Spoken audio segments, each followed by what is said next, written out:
Hello everyone, in this video I am going to show you how to download ChatGPT.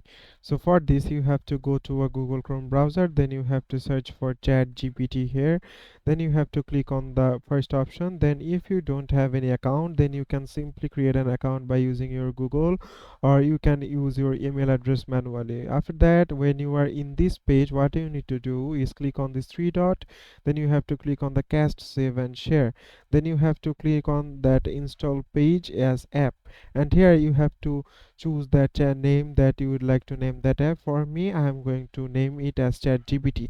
Then you have to click on install, and after that it will simply make another app here. So here you can see this is already made another app, and if you want to pin it to the taskbar, then what you can do is right click on this app, and then you have to simply click on to pin to taskbar, and if you click on it, the app will simply pin to taskbar. And here you can see the same app is here, and you can also chat with ChatGPT. For example, I am writing here, hello, how are you, and here you can see that it's totally taking response. So you can simply click on this the app, and you can simply get this app accordingly.